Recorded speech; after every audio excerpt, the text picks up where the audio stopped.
บสบายดีแล้วก็สวัสดีทุกคนที่กำลังติดตามรับชมนอนยินดีต้อนรับสู่ 2R ค่าน้อยคือวันนี้อย่างที่เห็นอะไรทุกคน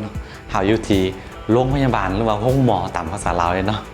เมื่อคืนนี่แบบตอนดึกๆประมาณเที่ยงคืนเนาะอยู่ๆมันเจ็บท้องขึ้นมาแบบกระทันหันเฮาบ่เคยเจ็บแบบนั้นมาก่อนนะมันจะเจ็บอยู่ครั้งเดียวนี่คล้ายๆคือว่าเป็นไส้ติ่งนี่แหละเฮาก็ย่านสิปาไว้โดนก็ย่านแล้วก็อดบ่ได้อีหลีก็เลยว่าฝนตกแห้งแต่ตอนประมาณ 4 โมงเช้าๆก็เข้ามาเอามอเตอร์ไซค์เข้ามาในอำเภอนี่ฝนตกแดดคิดเห็นแบบน่าจะคิดเห็นสภาพอยู่เนาะคือแบบว่าทางจากบ้านค่อยมาที่อำเภอหรือว่ามาที่ในเมืองนะมันเส้นทางกันบ่ได้ลัดยางเลยเป็นเส้นทางดินแดงอยู่แล้วก็เวลาฝนตกใส่คิดออกบ่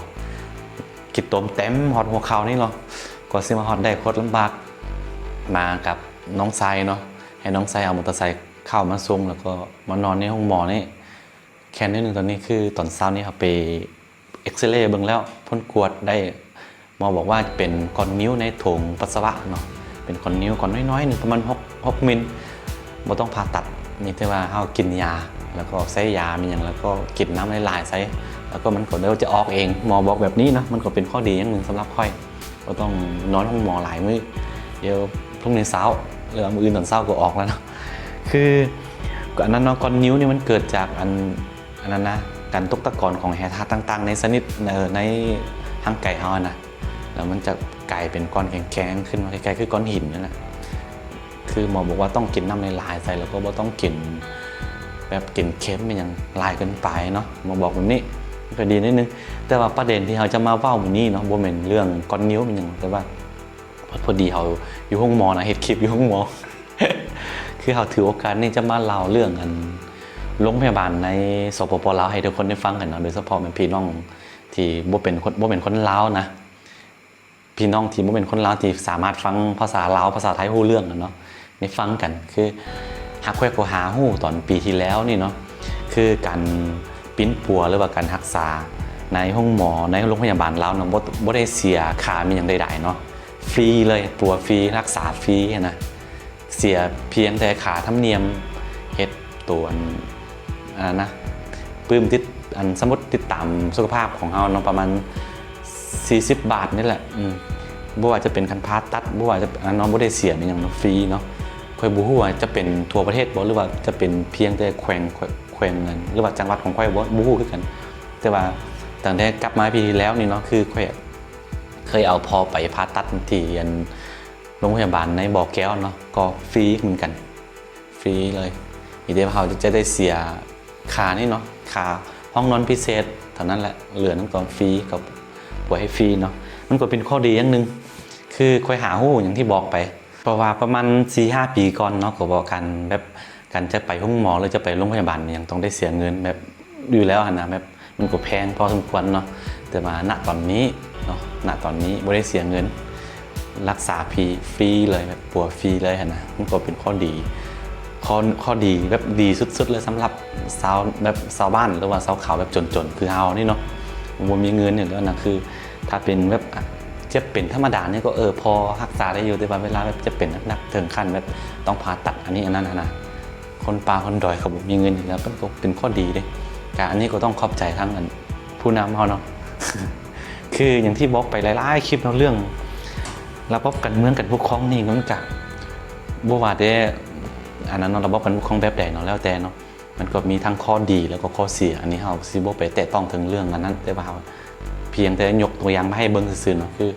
บ้านค่อยนี่อย่างที่หลายๆคนฮู้เนาะบ้านค่อยประเทศค่อยมันปกครองในระบบพรรคเดียวแล้วก็เป็นระบบสังคมนิยมหรือว่าพรรคคอมมิวนิสต์นะพรรคประชาชนปฏิวัติลาวเนาะคือเป็นเฮาเดินตามสังคมนิยมนะก็เลยคือหลายคนอาจจะเห็นว่าการประเทศที่ปกครองด้วยระบบอันนี้นะมันสิบ่ดีบ่เนี่ยคนข้างนอกเขาเบิ่งเข้ามาแบบนั้นแต่ก็มันก็มีส่วนในบ่มีเนาะมันอย่างที่บอกไปมันมีข้อดีข้อเสียอันนี้ก็เฮาบ่ไปแตะต้องมันแต่ว่าอย่างที่ค่อยฮู้มานี่คือการศึกษาเนาะการศึกษาในลาวนี่ก็แบบฟรีเด้ตั้งแต่ป .1 จำม .7 เนาะอยู่ลาวจะมีม .7 แต่ว่าตั้งแต่ม .1 ฮอดม .7 นี่มันจะเสียค่าเทอมอยู่ประมาณปีนึงนะปีนึงจะมี2เทอมเนาะเสียประมาณ100,000 ปลายเนี่ย140,000 150,000เท่านั้นเนาะ เหลือนั้นก็ส่วนหลายก็เรียนฟรีนะเรียนฟรีทั้งนั้นถามว่าเป็นห้องเรียนเอกชนห้องเรียนเอกชนมันก็เสียเงินอยู่แล้วก็หลายๆด้านเนาะหลายๆด้านมันก็มีข้อดีคือจังใดเขาก็ได้มาเว้าถึงเรื่องแบบการเป็นปัวฟรีรักษาฟรีแล้วนะเขาสิมาเว้าถึงแบบสวัสดิการสังคมแบบด้านอื่นๆในลาวอีกให้ทุกคนได้ฟังกันเนาะก็คือสิยกตัวอย่างเรื่องการศึกษาเนาะคือค่อยนี้เนาะตั้งแต่จำความได้ประมาณประถมเนาะประถมจนจบมหาลัยเลยนี่เคยได้เรียนฟรีมาตลอดเนาะตั้งแต่ประถมจนจบม.ปลายนี่ก็อยู่ที่โรงเรียนประจำมาตลอดแล้วก็มีอัตรามีเลี้ยงให้เขากินนะประมาณ 200,000 กีบต่อเดือนเนาะ 200,000 กีบต่อเดือนมันจะมีทั้งอาหารกันกินจะอยู่ในนั้นหมดแล้วก็เขาเหลือเท่าใดแล้วก็ครูเขาก็จะแบ่งไว้ให้เขาซื้อแบบค่าใช้จ่ายหรือว่าสิ่งของจำเป็นในชีวิตประจำวันไม่ว่าจะเป็นปากกาบออันนั้นหนังสือมีอย่างบอประมาณนี้เนาะเมื่อก่อนผมจำได้คือเหลือประมาณเดือนหนึ่ง40,000 กีบนี่แหละมันก็เป็นข้อดีนิดนึงแล้วก็หลังจากจบม.ปลายแล้วก็ได้รับทุนไปเรียนในเวียดนามอีกเนาะได้รับทุนจากรัฐบาลสสเวียดนามอีกนะคือเอาง่ายๆกินภาษีเข้ามาตลอด ถึงว่าค่อยสิบ่มักระบบการปกครองแบบนี้ก็แล้วแต่เนาะคือค่อยเป็นคนเว้ากลางๆเด้ค่อยบ่ได้เข้าข้างไปเอาตรงๆได้เป็นคนบ่ค่อยมักระบบการปกครองแบบพรรคเดียวแบบนี้อยู่แล้วนะเป็นคนแนวคิดแบบน็อกคอปนิดนึงแนวคิดบ่คือผู้อื่นแต่ว่าอันนี้บ่ได้เป็นการวิจารณ์เนาะค่อยอธิบายให้ทุกคนได้ฟังกันนะมันเป็นแบบนี้เนาะคือบางทีระบบการปกครองนะถ้าระบบการปกครองแบบคือเรานี่เนาะสังคมนิยมนี่นะมันก็บ่ได้เป็นคัมภีร์ตำราตายตัวนะถ้าเฮาแบบฮู้จักบริหารฮู้จักผู้นำนะฮู้จักบริหารฮู้จักนำพาเปลี่ยนไปตามยุคตามสมัยแบบให้มันสอดคล้องกับชีวิตความเป็นอยู่หรือแบบเนาะสังคมปัจจุบันนี่เนาะหานเปลี่ยนไปอย่างที่บอกไปแล้วมันบ่ได้เป็นแบบบ่ได้เป็นคัมภีร์ตายตัวเลยนะเข้ามาสังคมนิยมหรือว่าคอมมิวนิสต์เนาะถ้าเฮ็ดได้มันก็ดีนะคือประเทศจีนนี่เนาะเป็นพรรคการเมืองแบบระบบการปกครองเป็นคอมมิวนิสต์อยู่แต่ว่าเศรษฐกิจมันก็หันเป็นที่นิยมหมดแล้วเนาะนี่ก็เป็นข้อดีถ้าแบบผู้นำสลาดนี่มันก็เป็นข้อดีแต่เฮาบ่อคติมันเกินไปเนาะมันก็เป็นข้อดีเด้อย่างที่บอกไปหลายคลิปเนาะค่อยเป็นคนสนใจเรื่องการเมืองหลายเด้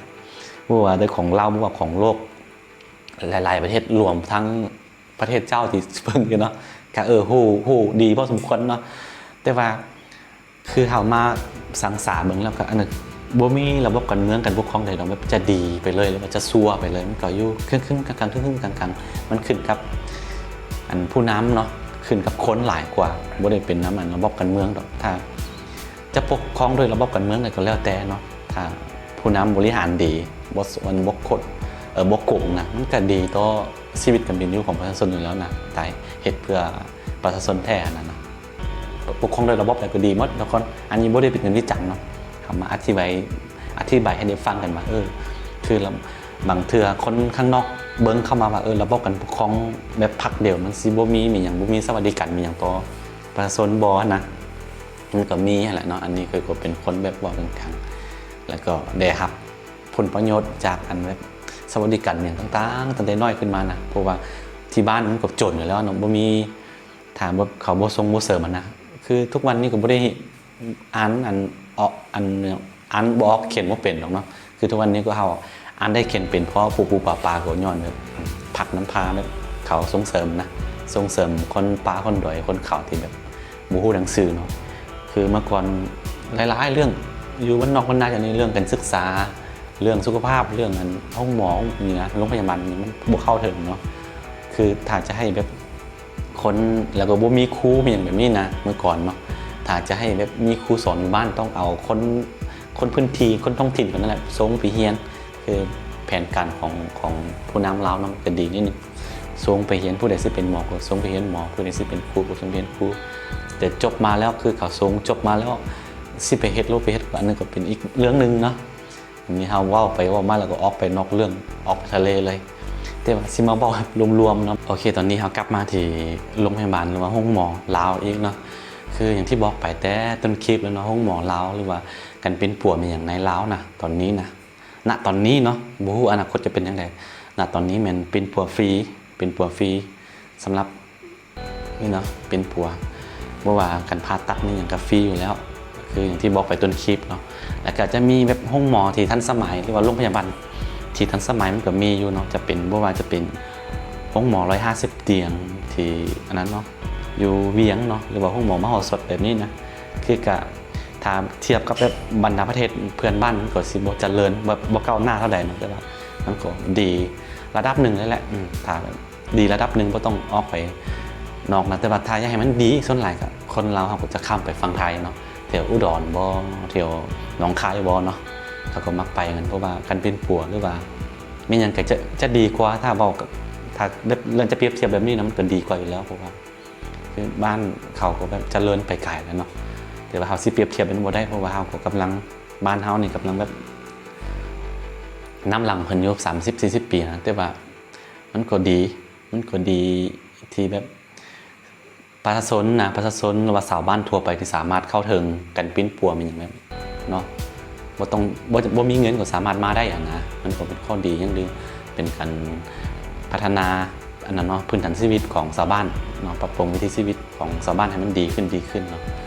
โอเคทุกคนสำหรับคลิปนี้ก็เป็นคลิปแบบนี้เนาะคือมาเว้าให้ฟังว่าขาปิ้นปัวหรือว่าขารักษาสุขภาพมันอย่างขาปิ้นปัวเวลามาห้องหมอมันอย่างนะบ่ต้องเสียเงินเนาะอยู่ลาวเนาะบ่ฮู้ว่าทั่วประเทศบ่อันนี้ก็ค่อยบ่แน่คือกันแต่ว่าหรือว่ามันจะมีโครงการอย่างเข้ามาก็บ่จักว่า 2-3 ปีมานี่อยู่ในหลายๆแขวงทั้งภาคเหนือนะบ่ได้เสียเงินบ่ได้เสียค่าเป็นปวดแบบปวดฟรีเลยนะอันนี้ก็ตามที่ประสบการณ์ที่ได้พบได้เห็นมาเนาะเราให้ทุกคนได้ฟังกันแบบนี้โอเคสำหรับคลิปนี้ก็สิมีประมาณนี้เนาะกันผู้ใดมักแล้วก็อย่าลืมกดไลค์กดติดตาม2 อาค่าน้อยเนาะเผื่อบ่ได้พลาดวิดีโอแม่ๆจาก2 อาค่าน้อยเดี๋ยวไว้เจอกันใหม่ในคลิปหน้าเนาะแล้วก็ช่วงนี้ก็บ่ได้เฮ็ดคลิปเนาะนี่แหละสุขภาพบ่ค่อยดีเดี๋ยวเจอกันตอนไปออกไปห้องหมอกันเนาะเดี๋ยวเจอกันในคลิปหน้าบายทุกคน